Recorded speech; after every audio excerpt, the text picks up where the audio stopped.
Entonces, ¿el carro o el piloto, qué es más determinante en la Fórmula 1?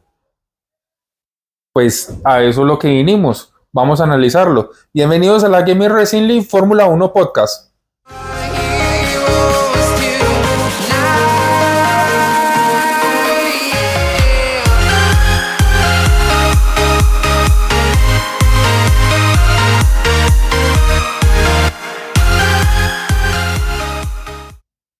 Es que, parcero, saca el Tincho, ¿cómo va todo? ¿Qué dice Tincho? Como ya saben, aquí lo saluda el Inge. ¿Cómo vamos? No, estoy aquí, pero animado para este podcast de hoy. Oiga, yo no creí que ese podcast fuera a salir hoy. Esa preproducción fue como larguita. No, fue carnuda. Le metimos carne de la que nos gustan los análisis, que por eso es que nos siguen también. No, y de hecho, vamos a hacerles un análisis. Y si ustedes quieren hacer una búsqueda exhaustiva, no van a encontrar un podcast de Fórmula 1 en habla hispana que les haga un análisis de eso. O sea, es un análisis con números, porcentajes. O sea, el Inge es un empeliculado de los números, por algo es ingeniero. Y nos pusimos y nos sentamos y vamos a analizar qué tan determinante es el carro en la Fórmula 1, porque es que siempre hay esa discusión. Están los team, el carro es lo más importante, están el piloto es lo más importante y están los que parecen una veleta. Entonces, si queda campeón su piloto, entonces no, es el piloto. Pero si queda campeón el rival, no, es que tenía un coche el berraco. Es que así no es imposible competir. Exacto, no, es que es imposible. Entonces, queremos analizar. Entonces, como a nosotros nos gustan las cosas, a mí me gustan personalmente las cosas a nivel investigativo y científico, planteamos hipótesis. ¿Qué son hipótesis? Para los que nos escuchan de pronto en la cochinchina. Hipótesis que nosotros vamos a partir de una base, de una afirmación. Y la afirmación es, el carro te asegura el campeonato. Si usted tiene un bólido, usted sale campeón, sí o sí. Esa es una defensa muy, muy grande, sobre todo, y lo vamos a ver dentro de unos añitos con Max, pero lo vimos mucho con Hamilton por muchos años, que decía, no, pero es que esos campeonatos de Hamilton son de papel, porque es que con el carro cualquiera queda campeón. Monta Stroll y queda campeón. Eso es lo que dicen los haters. Y lo otro, lo que nosotros vamos a intentar afirmar es si el campeón no depende solamente del carro. Entonces vamos a ver cuál hipótesis es la verdadera, ¿cierto? Y para eso nosotros nos sentamos y analizamos cuántos años de Fórmula 1, Tincho. 20 años, pero antes de seguir, usted que está ahí sentado, parchado, y ya llamamos su atención, porque si usted llegó hasta acá es que dijo, marica, yo quiero saber si es del carro. Esa es la definitiva. Sí. O sea, esa es ¿cómo se dice? La respuesta definitiva, si es el carro o es el piloto. Entonces, si está ahí, háganos un favor, vaya, hagan un cruce, dele like a este video, compártalo. Si no se ha suscrito, suscríbase. Imagine que hay gente que ve los videos, yo no sé cómo hacen sin suscribirse. Vaya a Gamer Racing League Podcast F1 en Spotify también, nos puede también seguir ahí, y en cualquier red social, YouTube, Instagram, TikTok, nos encuentran como Gamer Racing League. Y si no nos siguen, síganos y vaya, miren el contenido. Hay un contenido bastante chévere y bacano y viralizado.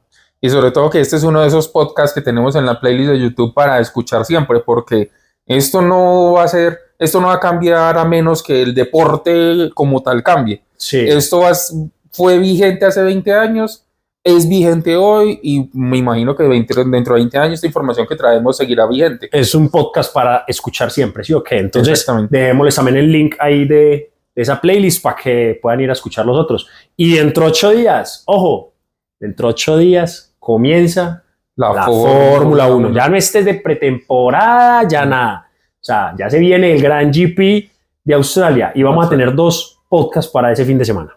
Vamos a tener el del análisis de Fórmula 1, que lo van a tener acá en exclusiva inmediatamente terminar la carrera. O sea, póngale 4 horitas después de la carrera. Y además, ¿cuál vamos a estrenar ahí, Inge? Vamos a estrenar y vamos a hacer un mini podcast acerca de la Fórmula 2, ya que nuestro piloto de Colombia, Sebastián Montoya, empezará a correr ahí.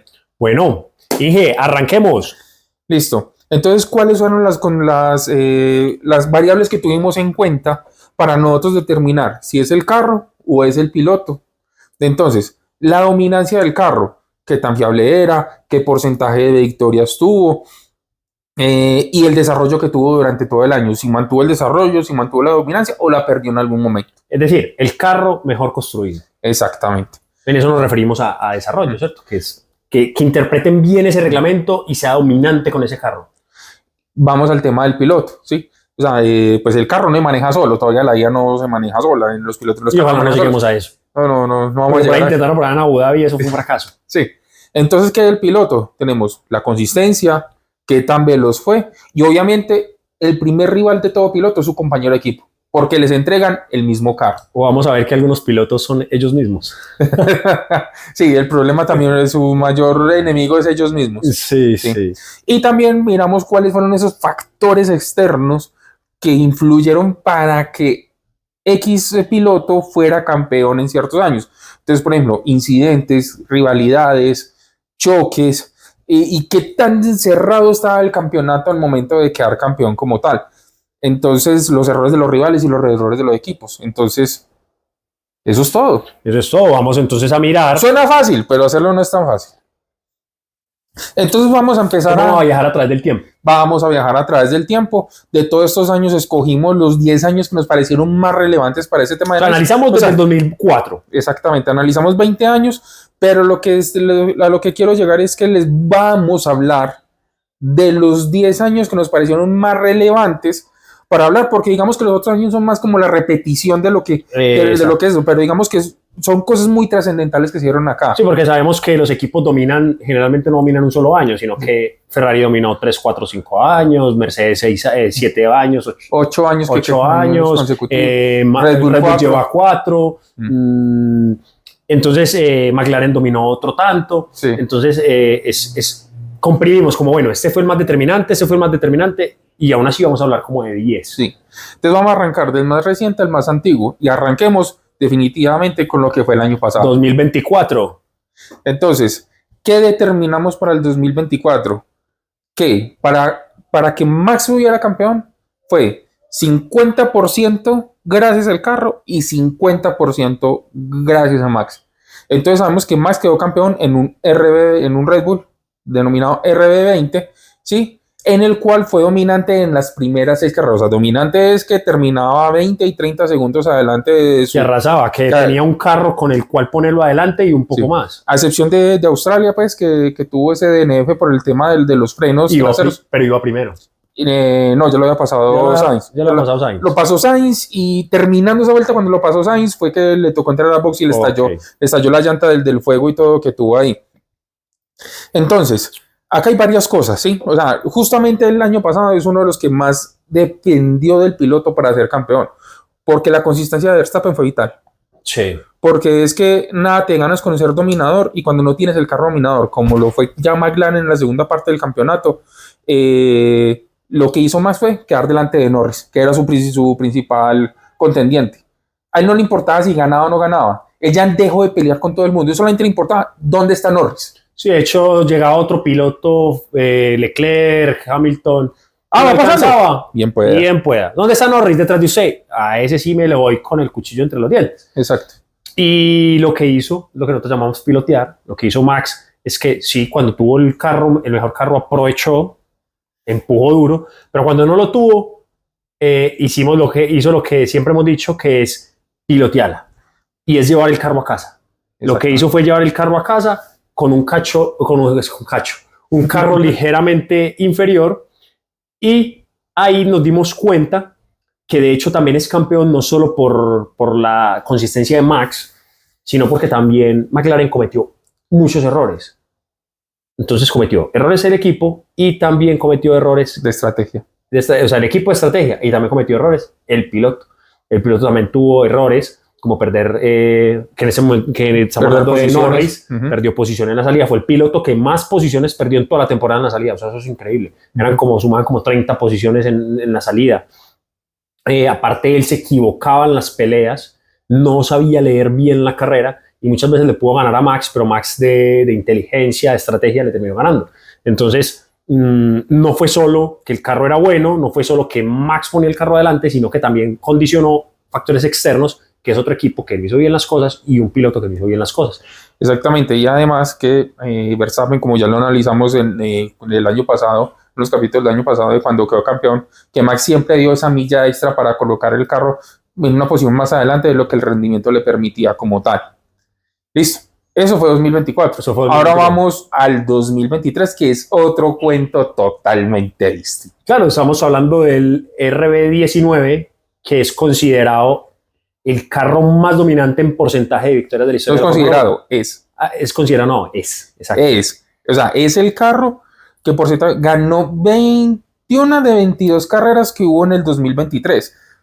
En Sí. porcentaje de victorias, ojo, distinto al carro más dominante de la historia, pero fue el más dominante en porcentaje de victorias. Y para saber a quién le tumbó el récord, conocemos que era la época de Senna y de McLaren, que era el que más porcentaje también de victorias tenía. Recordemos que ese porcentaje de victorias es tomado del número de carreras en la temporada Que ganó el equipo. que ganó el equipo versus las carreras que tuvo como tal el campeonato. Exactamente. Entonces puede variar. Hay campeonatos que tuvieron muchas más carreras. Este es mucho más significativo porque recordemos que es la temporada más larga de toda la historia de la Fórmula 1, que fueron 24 carreras. Dicho, entonces, ¿cuál fue ese mix para el 2023?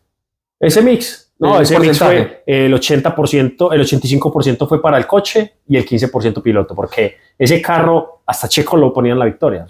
O sea, el Checo quedó su campeón muy atrás de Max a nivel de puntos como tal, pero hasta... Pero gracias al carro, o sea, Sí. si hacemos un análisis y miramos profundamente,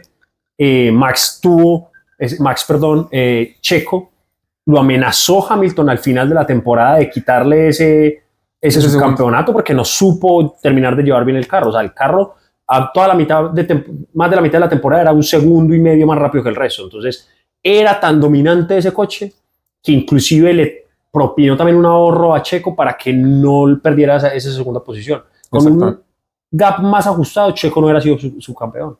Listo.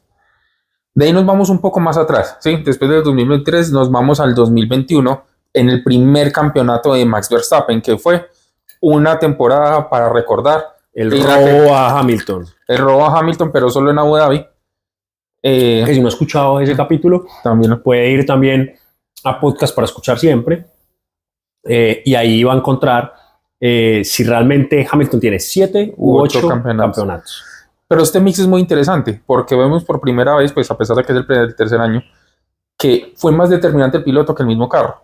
55% en calificación fue más importante Max Verstappen que el RB16B de ese año, que fue un 45% en el mix. O sea, Max llevó el carro al límite, su pilotaje al límite, al toque, al adelanto, a buscar los puntos como sea, entre los dientes. con el cuchillo entre los dientes. Incluso con rayar en ser antideportivo, porque también hizo cosas muy antideportivas. Sí, una línea ética deportiva muy fina que manejó Verstappen, pero si no hubiera sido Verstappen, Red Bull no queda campeón. No queda campeón, no tenía forma. Entonces, en este caso fue determinante el piloto. Entonces ya empezamos a ver que cuando las situaciones están igualadas, el piloto resalta. Sí, igual hay que resaltar que también hubo factores externos, como por ejemplo errores por presión, que sabemos que Hamilton se equivocó en un par de carreras por mala toma de decisiones. Sobre todo Azerbaiyán fue el que le costó el campeonato. Y en Hungría se equivoca el equipo, ¿sí? Que mandándolo a salir solo con intermedia mientras todos pusieron el lead. Le tocó hacer una recuperación de 15 posiciones, como de 12 posiciones porque quedó como 15 y logró llegar tercero.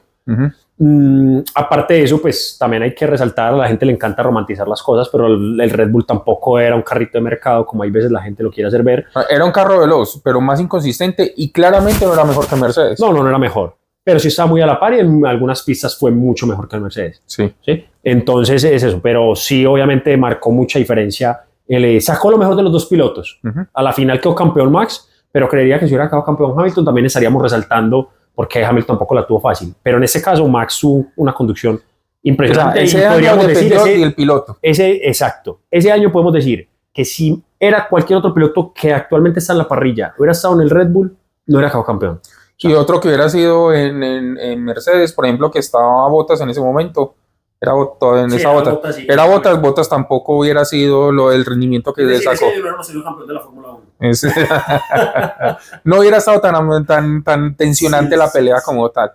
Bueno, de ahí nos vamos al coche más rápido, más dominante de la historia reciente. Exactamente. De historia reciente, estamos hablando del W11. Del año 2020. Del año 2020, denominado el terror negro. En este caso, a pesar de que sabemos que Hamilton es un piloto supremo, hay que decirlo, el carro, él lo llevó a casa todo el tiempo. Decían que es el único carro de la historia de la Fórmula 1 que convertía las curvas en rectas. Exactamente. Que tenía una aerodinámica y enseguida ahí fue donde desarrollaron ese DAS. Exactamente, el DAMS. El DAMS. Sí, el de la parte de la suspensión delantera. Que la podían modificar con el volante, era una zona gris. Todo el mundo dice que era ilegal, pero pues, a la final terminaron ilegal, pero no lo sancionaron, entonces no era ilegal. No era ilegal porque era una zona gris, o sea, no decía que no se podía usar.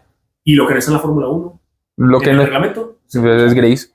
Entonces, ¿cuál es el miso ahí, Tincho? El miso ahí es que, aún siendo supuestamente el carro más dominante de la historia, nos dio un 80% 20, un poco menor al del 2023 del RB19, pero creo que es por el porcentaje, nos dio fue por el porcentaje de victorias. Porque el porcentaje de victorias del RB19 fue más alto que el del W11. Del W11, pero aún así es un porcentaje bastante...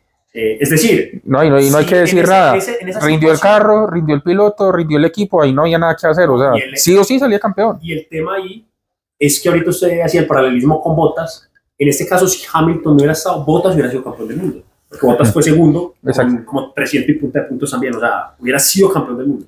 Exactamente, entonces no había un verdadero rival para Mercedes y tampoco realmente para Hamilton, porque tenemos que decir que Bottas nunca fue un verdadero contendiente para Hamilton. Le cedió muchas posiciones. Estaba claro que el que manejaba el equipo ahí era Hamilton. Sí, y Bottas tenía muy clara su rol. Su rol. ¿Será que Bottas nunca quiso ser campeón? Nunca le interesó. Pero cosa distinta que vamos a ver en la siguiente. Exactamente. Entonces ya hablamos del dominador Mercedes, en el cual Hamilton no tenía y nos vamos al 2016, campeón Rosberg en un Mercedes, en el cual también tenía cierta dominancia, pero ya empezamos a ver peleas directamente dentro del equipo que les cuestan puntos. No, ya había dominancia, porque es que ya había quedado campeón Hamilton 2014-2015, y en el 2016 Rosberg dice, hey, la chima, antes que yo qué. Entonces él, por ejemplo, arranca, ahí es donde empezamos a ver cambios externos, porque si no habían cambios externos o cambios interiores, iba a quedar campeón otra vez Hamilton. Entonces, ¿qué fue lo primero que exigió Rosberg? Hey, venga, yo quiero ser campeón. Entonces le dijeron, ¿quieres ser campeón? Y dice, campeón, métale, dele. Otro les dijo, peleen. Pero entonces Rosberg dijo, sí, la chimba, pues que los mejores mecánicos están al otro lado. Entonces Rosberg pidió un swap de mecánicos. Y hay un swap de mecánicos donde muchos de los mecánicos que tenía Hamilton pasan a Rosberg que para equilibrar esos garajes. ¿Y qué hace Rosberg? Empieza a jugar psicológicamente con Hamilton, donde era su mejor amigo, porque es que Rosberg es el que lleva a Hamilton al límite. No, y lo lleva a cometer errores. Que los convence para ir a Mercedes, porque es que cuando a él lo llevan, cuando Niki Lauda empieza a hablar con Hamilton, venga, que esto está bueno, pues Hamilton dice, pero ¿y por qué me voy a ir si en ese momento el dominante es... O sea, se prevé que el dominante va a ser McLaren, o sea, McLaren tiene muy buen coche. De Rosberg también lo llama y le dice como, hey, Luis, venga, sí, créame, esto está bueno. Y él se va y termina llevándolo a límites en el nivel psicológico, rompiendo esa amistad que hoy en día es inclusive casi nula. Exactamente. Entonces el mix que tenemos en ese momento con el W07 es que era 60% carro y 40% piloto.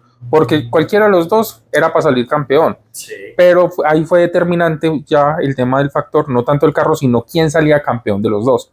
Entonces, cuando tu principal rival al campeonato, y obviamente todos los pilotos, su mayor competencia es el que tiene al otro lado del garaje porque tienen el mismo carro. Exacto.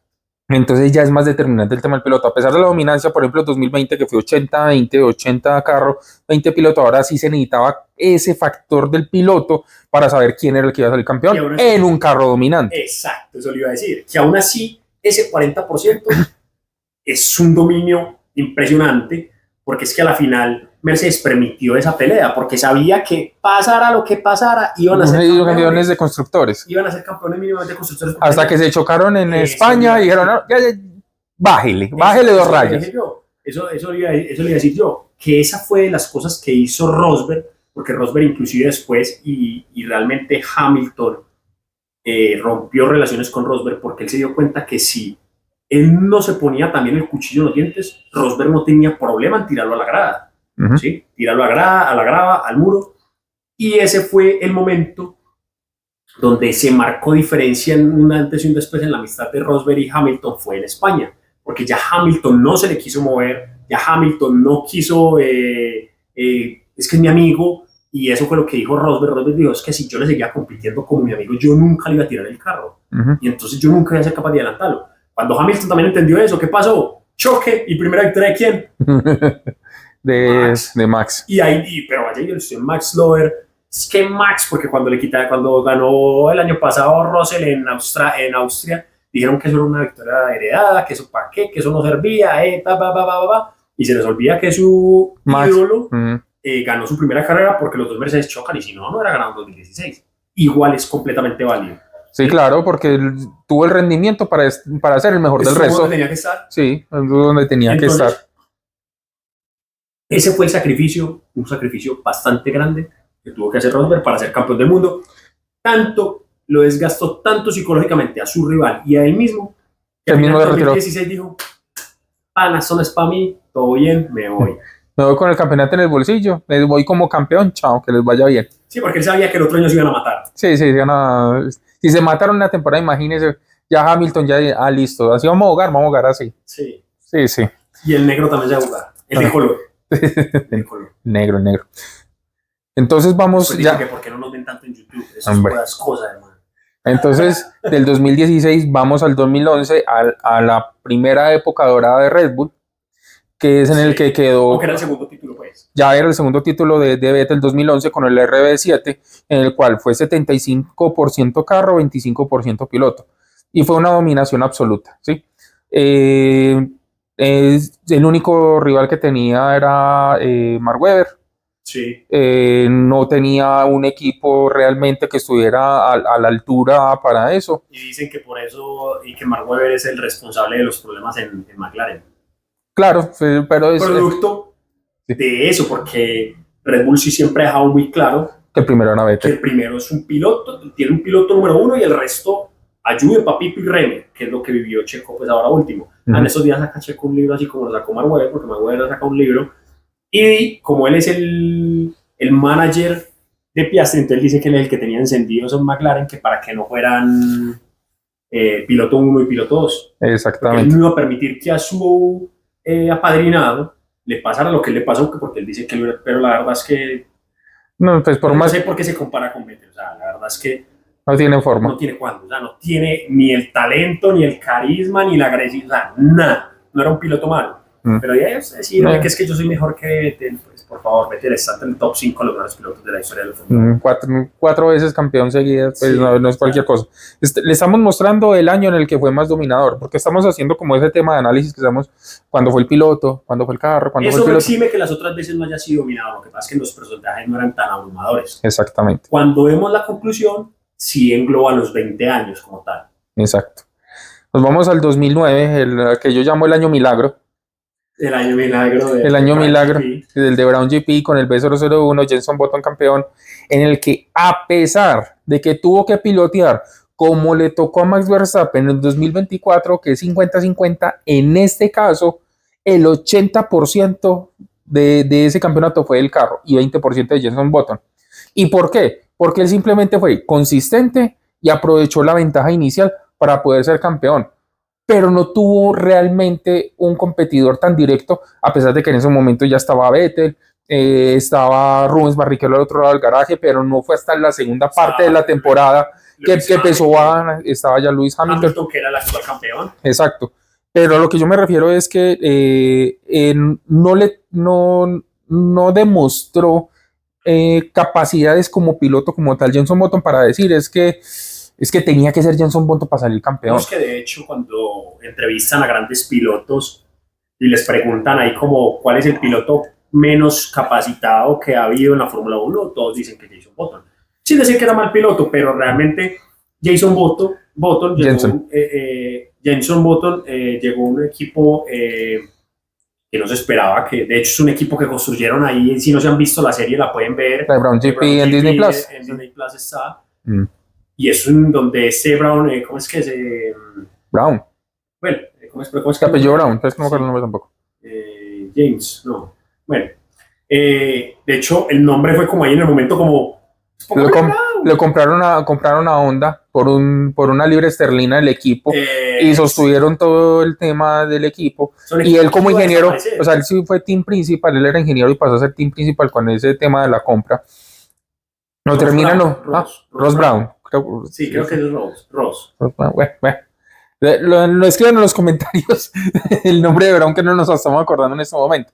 Y él tuvo esa zona gris, encontró la zona gris del doble difusor, que hasta con tanques llenos era más rápido que los demás carros en vueltas de clasificación. Y no era ilegal.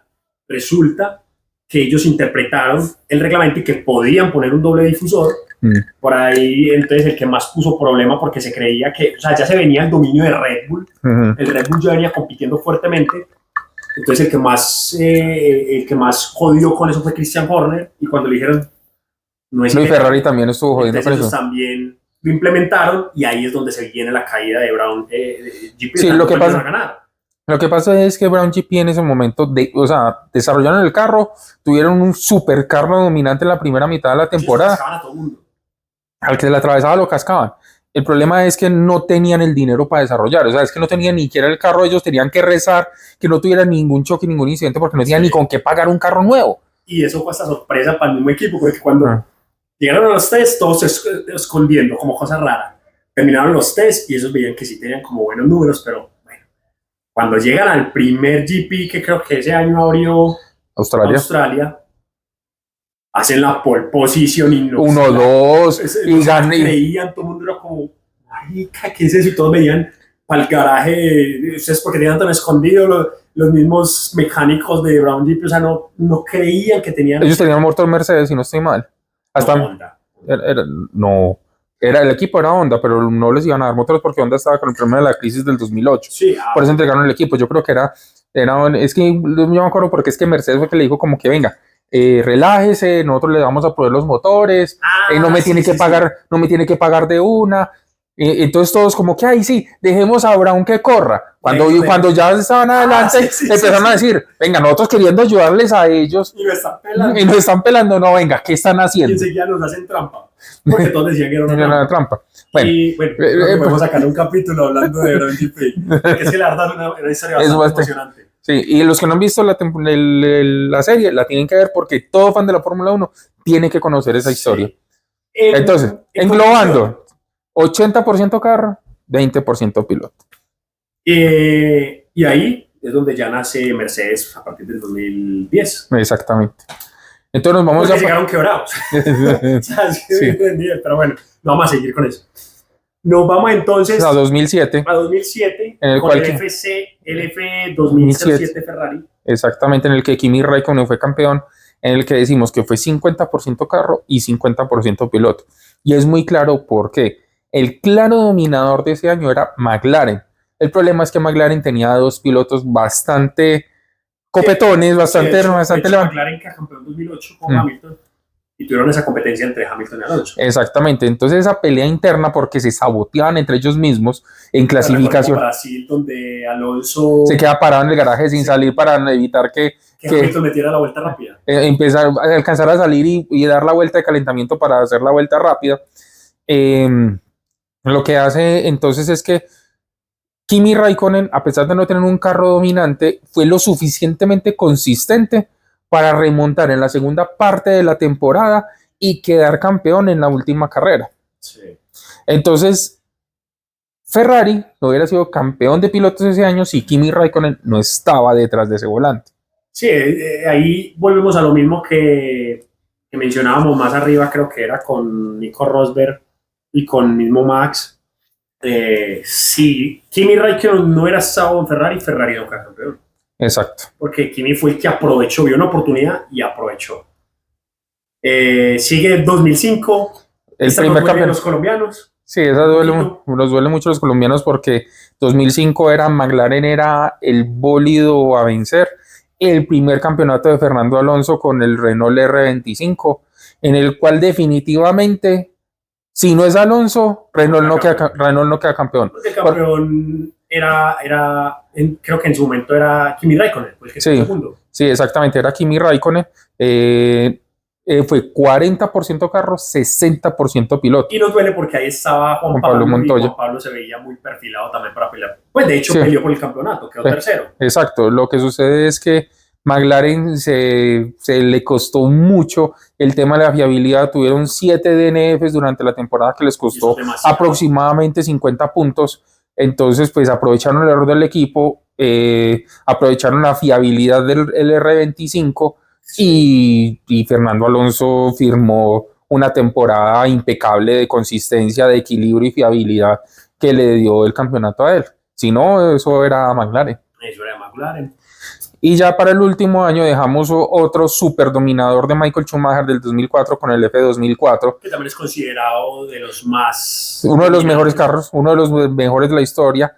Fue 80% carro, 20% piloto, porque a diferencia de con Rosberg en 2016, Schumacher no tenía rival con Barrichello. Barrichello estaba ahí, era un claro segundo, y Ferrari no le iba a permitir en ningún momento a Barrichello que le hiciera algo a Schumacher. Entonces Schumacher piloteó la temporada y ganó tranquilamente. Y al final el más fuerte rival era Juan Pablo Montoya. Juan Pablo Montoya en ese momento cometió errores como tal. Sabemos que la personalidad de Juan Pablo Montoya es ser muy agresivo, llevar el carro al límite. El Williams el carro no estaba para superar al Ferrari. Entonces Juan Pablo, pero se rompía, sí. Entonces tenía que exigirlo de más, entonces se chocaba. Entonces, si Juan Pablo Montoya, que era el principal rival, hubiera logrado quedar campeón, supongamos que hubiera quedado campeón, hubiera sido una historia más o menos parecida a la de Alonso. Hubiera sido 60% carro, 60% piloto, 40% carro, porque el carro no estaba, lo que estaba era el piloto. O sea, el Williams era muy rápido,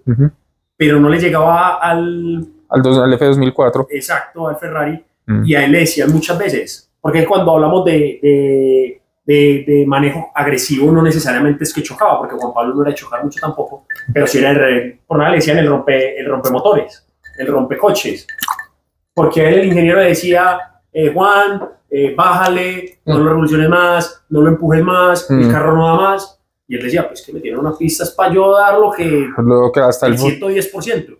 Y en ese momento era el que rompía el carro. Y en ese momento no estaba el tope presupuestario, entonces sí, tenían motores para quemar los que quisieran. Entonces él quemaba los carros, los quemaba, los dañaba, y eso es agresivo. O sea, no entender hasta dónde está el límite tuyo y de tu carro, y eso le imposibilitó de pronto luchar por un poquito más. Listo. Bueno, Tincho, entonces ya analizamos analizamos los 20 años y le estamos mostrando los 10 más trascendentales que consideramos nosotros en esos 20 años de historia, y vamos a la siguiente conclusión. Para nosotros la primera conclusión, y la tenemos que decir ahora, es el carro, o sea, la hipótesis que tenemos de que tener el carro te asegura el campeonato, se niega completamente. O sea, no solamente es el carro. Y lo que estamos hablando aquí es que se va a incluir un tercer mix. O sea, no solamente depende del carro y del piloto. Si no está el equipo, no lo está. Y pasó en el 2022, que no lo tenemos acá. Y pasó en el 2024. Y pasó en 2022 con Ferrari. 2022 con Ferrari, en el que Leclerc se tiró de eso. Ferrari hizo estratégicamente y en manejo de equipo todo lo posible por no ganar en la primera parte de la temporada, que es donde tenían el carro dominador, que podría haber quedado Ferrari campeón si hubieran aprovechado todo ese desempeño en 2022, pero, o sea, el equipo tiene que estar para ese momento. Y en 2024, McLaren, a nivel de errores de estrategia. Tenemos un capítulo que se llama Norris campeón 2024, sí, donde pueden analizar eso que estamos diciendo, donde Norris y el equipo cometieron tantos errores que por eso no quedan campeones. Exactamente. Entonces, vamos a las conclusiones, Tincho. Entonces, ¿cuál es la primera conclusión que podemos sacar ahí? Bueno, la primera conclusión es que obviamente se necesita un coche para pelear. O sea, si usted no tiene el coche, puede ser el mejor piloto, puede ser Fangio, puede ser Ayrton Senna. No, puede ser Michael Schumacher. De hecho, Ayrton Senna buscó irse para Williams porque ya no ganaba. McLaren no le daba. Exactamente. Y lamentablemente ahí es donde muere. Sí. Puede ser Hamilton, pero si usted no tiene el coche, no hay nada. Sí. Entonces, o sea, Max Verstappen no gana en un Haas. No gana en un Haas. Y tenemos en un capítulo de eso. Entonces, ¿el coche importa? Sí, y mucho. Sí, importa mucho. Entonces, esa es la primera conclusión que tenemos, y sobre todo lo pueden ver en todos los porcentajes que hicimos. En el 80% de lo que dijimos fue más trascendental siempre el carro que el mismo piloto. Sí. La segunda conclusión que nosotros tenemos es que el piloto tiene que ser capaz de extraer el 100% del vehículo y sobre todo que no cometa errores, sea consistente.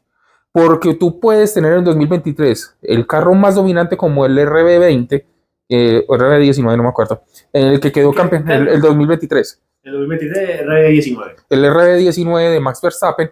Y Checo, a pesar de tener el mismo carro, nunca sacó el 100% del vehículo, por lo consiguiente nunca fue un verdadero rival para Max Verstappen. Entonces, no sirve ser solamente tener el carro más rápido para ser campeón, sino sacar el 100% del coche y ser consistente. Y la tercera conclusión. Que el equipo no falle. Y más que todo, a eso se refiere a la estrategia, que el carro se mantenga. Hoy en día tienen que desarrollar mucho. O sea, primero hacían un carro y ese era para todo el año. El tema más claro es el de Brown GP, de 2009, que trajeron el carro, pero no pudieron aguantar el ritmo de desarrollo de los demás carros. Exacto. Y el año pasado nos demostró que los equipos iban desarrollando. Entonces, un fin de semana estaba un equipo, al otro el otro, al otro el otro, al otro el otro. Entonces, esa capacidad. Entonces, a la final de todo... Y la fiabilidad. Que por ejemplo, McLaren, 7 DNFs le hicieron perder el campeonato con Renault. Y el año pasado vivimos la temporada de mayor fiabilidad de la historia de la Fórmula 1. Porque, de hecho, muy poquitos penalizaron por motor que casi siempre tenían. Siempre siempre tenían que cambiar mucho motor. Sí. Realmente el que más lo hizo fue Red Bull, pero no vimos problemas de que abandonos por motor, no vimos muchos, porque se quedaron. Es que ni siquiera por el motor. Incluso vea que Charles Leclerc vino a utilizar uno de los componentes de energía durante toda la temporada porque se le quemó en Bahrein. Sí, y lo cambió en Abu Dhabi, o sea, le aguantó 20 carreras. 20 carreras. Entonces mejoró mucho el tema de fiabilidad en el tema de los motores. Entonces, a la final, para ser campeón se necesita sí o sí desempeño del carro. Sí. Pero se necesita una habilidad especial en el piloto y tener esa habilidad es lo que te separa de que seas un campeón o un piloto. Sí, sí. Piloto que un simple piloto de coches rápidos. Sí, porque si no, todos serían campeones de los equipos, o sea, realmente serían dos campeones porque empatarían en puntos, empatarían en todas las carreras. Pero siempre vamos a ver que en todos esos que mencionamos hay un piloto, independientemente si dijeron era el número 1 o el número 2, pero para ser el número 1 tienen que verle algo especial. Y eso especial es que es capaz de ese carro rápido tenerlo al límite y sacarle el mayor provecho. Y no todos lo hacen, lo vimos Max Checo, lo vimos Hamilton Bottas, lo vimos Vettel Weber, lo vimos Michael Schumacher y Barrichello y así Barrichello también. Y así se ve a lo largo de la historia de la Fórmula 1. Siempre hay un piloto, el que queda campeón generalmente sí es el mejor en ese momento. Kimi Raikkonen. Entonces, en resumen, son 3 elementos. El coche te mete en la pelea por el campeonato, o sea, el coche te tiene que meter en la pelea. Segundo, el piloto es el que te define el resultado, consistencia, tema mental y todo eso. Y por último, que el equipo, por Dios, no te arruine tu carrera como pasó con Ferrari en 2022. Que los pilotos la caguen. Sí, como McLaren con Lando y con Piastri, como McLaren mismo con Hamilton y Alonso, diga, como que McLaren tiene como que esa costumbre. Entonces, para darles una respuesta, entonces es necesario tener un coche bueno para ser campeón. Sí. Y es necesario tener un piloto bueno para ser campeón. Sí. Y es necesario que el equipo sea bueno para ser campeón. Sí, porque es que todo tiene un mix, porque vea, cuando usted no tiene el coche no tiene forma de ser campeón. Si el piloto no sirve, o sea, no es que no sirva, sino que si el piloto no está, o sea, Checo no es el tipo de campeón que podría haber sido Max. Barrichello no es el tipo de campeón que podría haber sido Schumacher. Entonces, eso es lo que pasa. Y que el equipo no te lo arruine, porque tenemos que el equipo McLaren no quedó campeón de pilotos porque no fue capaz de manejar a sus pilotos. McLaren, por no saber controlar a Hamilton y Alonso, se tiraron el campeonato de 2007 y quedó campeón Kimi Raikkonen. Ferrari hizo todo lo posible para arruinar la temporada de Leclerc en 2022. Entonces, debes tener el carro puedes tener el piloto, pero si el equipo no está en sintonía, no queda Y si no nos cree, vaya a verse la temporada 2024 porque entonces no le prestó atención. Así de sencillo. Porque Max hizo lo que tenía que hacer y lo hizo muy bien. Exacto. Y acá dijimos, y yo que no he sido seguidor de Max, reconocí Super Max. No, pero también hay si que decirlo. McLaren hace lo que tiene que hacer y Norris hace lo que tiene que hacer, No, campeón de la Max. es que McLaren no queda campeón si Checo provee la mitad de los puntos que trajo Max. Exacto. O sea, si Checo hubiera rendido, es que Red Bull corrió con un solo pie. Sí, ojo, comillas, Christian Horner. Exactamente. Eso no lo estoy diciendo yo, eso lo hizo Christian Horner. Que corrieron el 2024 con un solo pie. Y si no, vaya a ver Drive to Survive de este año. Benje, siendo muy sincero, y vuelvo y lo repito, ¿usted conoce algún podcast que haga este análisis? No, no lo conozco. Ni siquiera habla inglesa. Yo voy a reconocer, bueno, es que no hay ni que reconocerlo, es que lo sabemos. No somos los más escuchados, apenas estamos creciendo. Pero el potencial que hay en este podcast y los análisis que aquí hacemos, no lo hace ninguno. Y si no, vayan ustedes, juzguen y vayan, miren los otros podcasts, no hay problemas que los pueden escuchar a ellos y a nosotros también. Pero si usted quiere análisis donde hayan estudios con hipótesis, porque tenemos ya varios así en el canal, entonces tiene que venir acá. Porque es que acá hablamos es con pruebas, con datos, con números. Eso no es que a mí me parece o a mí no me parece. Eso es lo que nos arrojó el estudio. Exacto. Entonces, nada. Listo. Muchas gracias a todos por acompañarnos. Recuerden nuestros patrocinadores: Martín Functional Training, Aniana Orozco, Coach en Bienestar y nuestra marca Gamer Racing League. Y nada, dejen el mensajito, si están de acuerdo, no están de acuerdo, qué les pareció bueno, qué no les pareció bueno, compártalo. Dentro de 8 días ya Fórmula 1, ¿sí? Fórmula 2. Fórmula 2, y es bueno que eso lo compartan a la gente, porque hay gente que está iniciando. Y nada, esto es Gamer Racing League. Todo bien. Todo bien.